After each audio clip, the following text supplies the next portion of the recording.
I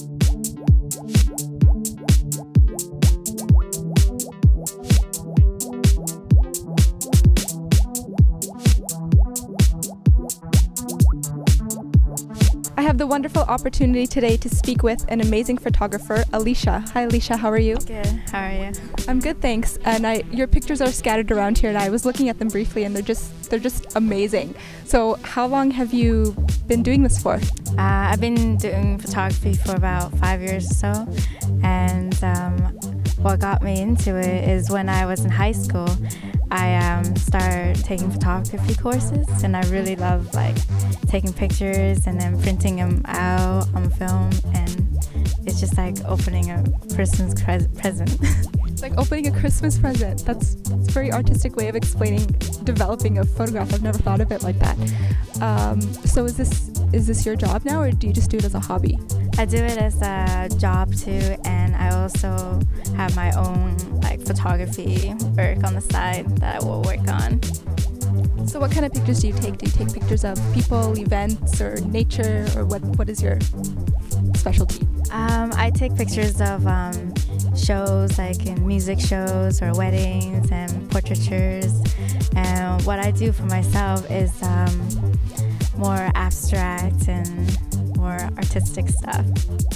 So your job is to take pictures of weddings and events, but your hobby is to take pictures of, I guess, nature and abstract. So that's kind of cool that your job is photography and your hobby is also photography. So explain that a little. I also have like side jobs too, where I actually make more money. And then photography is more like, I don't know, it's like what I do for most of my time. And whenever I have free time, I'll try to create things and that I love. So after high school, did you go to school? Did you go to a photography school? No, I actually took a year of early childhood education, and then I went to Alberta to study media arts and digital technology, and I finished a bachelor. So did you want to get into education? Maybe one day I will, but right now I think I'm gonna focus on art a little bit more and to try to get some shows and galleries and get myself out there first.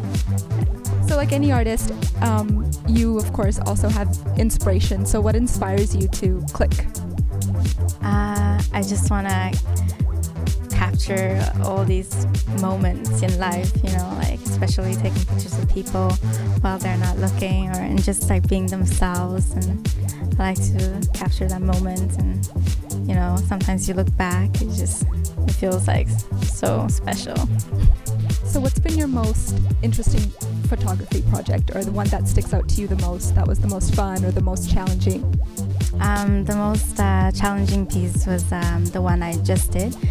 When I was in Calgary, I did 100 and more pieces of photographs, and they were photographs of like something that you can find while you're on your walks, or like just like garbage, or like abandoned things, or you know, abandoned buildings. And I try to capture them in a beautiful way, you know, very artistic and abstract. And I wanted to show like to people that there's just so many things that we just like walk by so easily, and we don't really pay attention to them. And even though they're just like a chair that's rusted sitting there, but it can be so beautiful, you know. Sometimes it's nice to, you know, slow down in your life and just appreciate everything around you. You're such a positive person. You like to take the beauty out of everything, which is really nice. And the fact that you can click that and have it forever is really good. Is that one of the reasons why you started photography, to kind of just bring out the positive in everything? For sure, yeah. So when you wanted to go into photography and not education, did you have support from your family and friends? Yeah, my family is quite supportive. Ever since when we were little, my parents tried to introduce like fine arts and music to us. So we took music lessons, and we took drawing lessons since we were kids. And so they were really happy that we're going to pursue it as part of our life. And yeah. That's good that your parents are really supportive. There's a lot of aspiring photographers that watch this show. Do you have any words of inspiration for them? Don't ever give up what you love doing, and just be confident, and yeah, don't be afraid.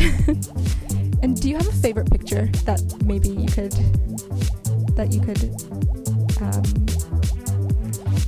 that sticks out in your mind, or that you could explain to us?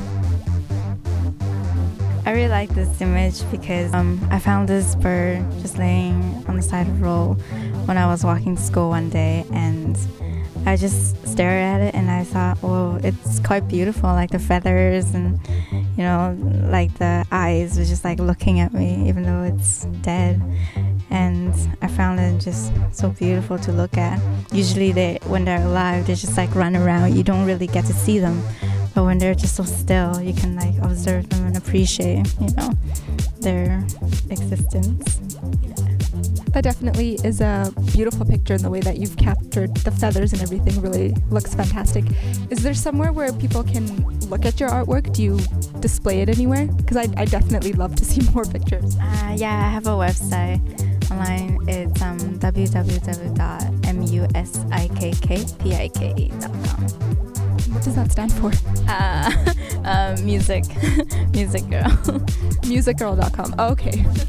So where do you see yourself taking photography in the next 5 to 10 years? I think eventually I want to get into more galleries, and then I want to travel around the world and be able to capture a lot of different cultures in different countries, and document. If there was one country you could go to tomorrow and just photograph everything, what country would that be?